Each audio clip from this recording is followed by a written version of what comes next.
Hey runner gang, if you're a runner like myself, obviously I'm kind of dressed for the occasion.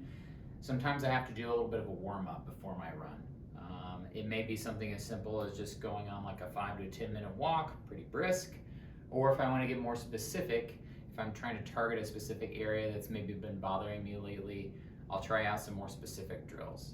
So this video that you're about to watch is all going to be 5 drills that you can target into your foot and your ankle area. It's going to take you no more than like 5 to 7 minutes. So let's quit talking and get started. All right, so for the first ankle mobilization drill, all I'm going to do is we're going to start kind of from a little bit more of a gentle approach to a little bit more sport specific as we move further on down to that 5th one, okay? So this one, what we're going to do is we're going to be doing ankle circles.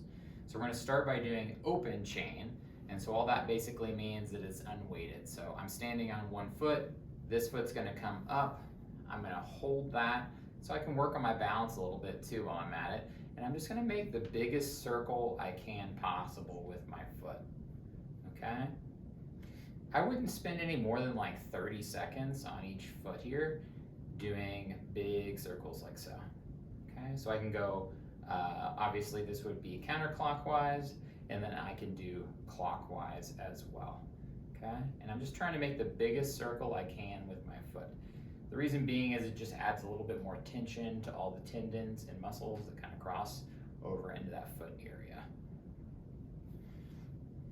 The next one I can do is you're going to watch me from the side here, and I'll show it from a different angle here as well, is I'm going to do more of a closed chain ankle circle. So all that means is my foot's going to be kind of on the tip of the shoe, and I'm going to do big circles as well. So again, counterclockwise, and then clockwise. The reason we would do open versus closed, open, you're not necessarily loading it, meaning that it's not going to be completely congruent with what the sport of running is. That's why I'm kind of loading it here. You're gradually basically getting your ankle acclimated to what you're about to do.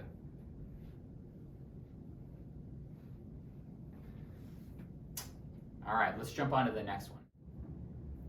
All right, so for this next one, you can just find a wall, a door. Obviously, I have a door here.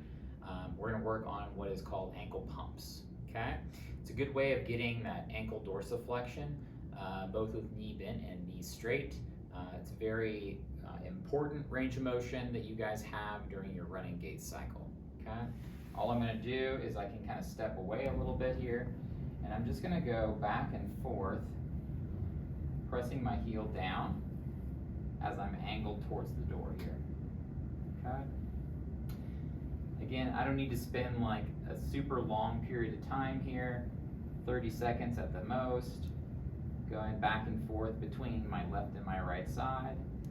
And then what I can do also, you'll see in this a little bit closer picture here, is you'll see that I can bend my knee as well and focus on some of the muscles that actually do not cross the knee. So big rule of thumb, your gastroc actually crosses your knee. That's the main bulky guy on the superficial part of your calf. And then there's multiple guys like your soleus that are underneath that actually don't cross the knee. And so like you see here, I'm bending my knees and doing the same motion. And I can tell a difference just with me personally on my left side, a little bit harder once I bend the knee there. Again, 30 seconds, with each one being knee bent, knee straight. Let's jump on to the next one. All right, so for this next drill, it's gonna be eccentric calf raises. This is just a great exercise for most runners to be doing in general. Reason being is, if you kind of read my blog article that's associated with this, you can see that in the caption below, is eccentric training for the most part is going to have the most bang for our buck as it applies to mobility, especially when it comes to the ankle, okay? So easiest place to do it, find a step, either at your house or maybe you have a stepper at home. You're just gonna go up onto that. And so the main thing is most of my forefoot is on the stepper.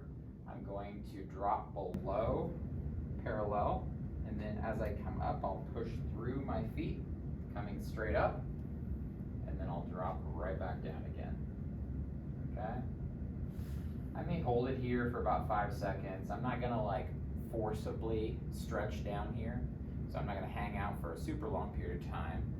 But padding that motion right there lets the body kind of adapt to what the demand is, which means we're trying to get more ankle dorsiflexion. So I'll come up into plantar flexion here, and then drop down for about 5 seconds into ankle dorsiflexion here, okay?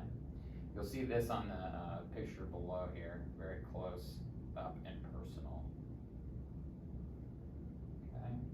Again, we don't need to do this for a very long period of time, 30, 45 seconds at the most, and then we can move on to the next drill, which is going to be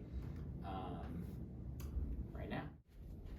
All right, so for this next drill, basically we're going to be doing tiptoe walking with a little bit of ankle active dorsiflexion element to it as well, okay? It'll all make sense, and we'll make sure that the video can be down here. You can kind of see a more close-up picture. Again, I'm only going to do this for like 30 to 45 seconds. So I'm going to go up onto my tippy toes and then make sure that my balance is pretty good here.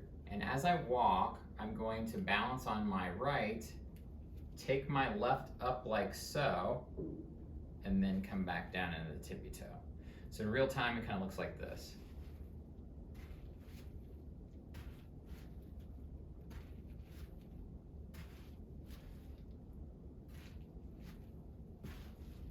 So you can kind of see in that closer picture how I'm bringing my toes up towards my shin and then coming back into that tippy toe position. Again, we'll show you from here.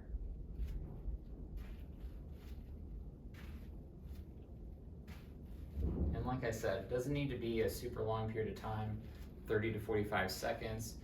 What we're doing is we're just making more of an effort to kind of power the calves and then also the front musculature like your tibia anterior, so that they get more adapted to the ground force reaction that's involved with running. All right, the last thing we're going to do is we're going to jump to pogo jumps, pun intended. All right, the last and fifth drill that you're going to be doing is called pogo jumps.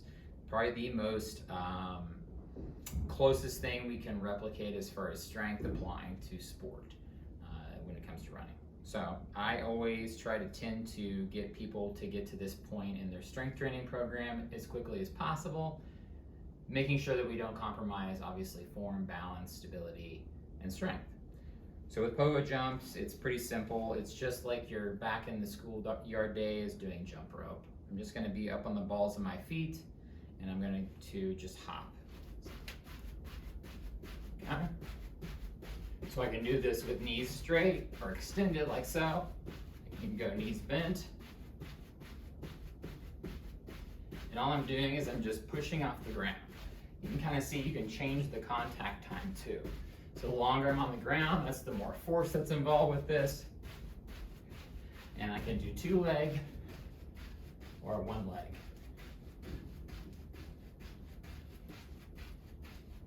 Okay. Goal in mind here, and you'll see a close-up picture as we're doing this, is that for the most part, I'm only going to be doing this for about 30 to 45 seconds. Again, this is the one that's the most probably closest resemblance to running. So we want to make sure that this feels good. As long as that feels good, you're ready to go on your run. Hope you guys enjoyed this. Try this out and let me know how it goes.